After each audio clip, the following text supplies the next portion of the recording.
कर्णाटकर भक्तों हजि जाइथिबा मूल्यवान सामग्री उद्धार। श्री जगन्नाथ महाप्रभुଙ୍କ दर्शन निमंते कर्णाटक राज्यर विजयनगर अंचलर बासिंदा श्रीमती संगीता श्री पुरी आसुथिबा समय रे एक दुर्भाग्यजनक घटनार सम्मुखीन होइथिले।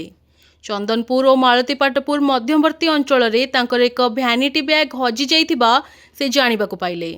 এই ঘটনা সম্পর্কে জানিবা পরে সে তুরন্ত জরুরীকালীন সেবা নম্বর 112 को फोन करी सहायता लोड़ीथिले। सूचना पाइबा मात्रे पुरी पुलिस घटना को गुरुत्वर सह ग्रहण करी तुरंत आईपीसीआर कार्य रे नियोजित होइथिला। आईपीसीआर कर्मचारी माने उक्त अंचल रे पहुंची संपूर्ण तनाघना भावे खोजाखोजी आरंभ करथिले। सेमानकर त्वरित उद्यम और निष्ठापूर्ण कार्यफल रे अल्प समय मध्यरे हजि जाइथिबा भ्यानिटी बैगटी को उद्धार करा जाइथिला। उद्धार होइतिबा भ्यानिटी बैग रे नगद टंका 7200, एक सुनार मुद्रा एवं एक सुनार मंगलसूत्र मिलिथिला।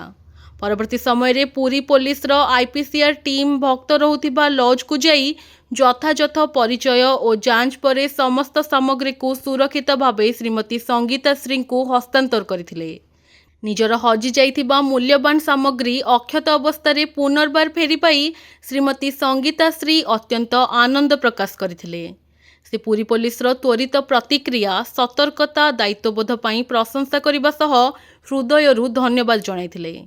श्री जगन्नाथ धाम को आसुथिबा लक्षाधिक श्रद्धालुंको सुरक्षा सहायता और सेवा निमंते पुरी पुलिस सदा सर्वदा प्रतिबद्ध रहिछि।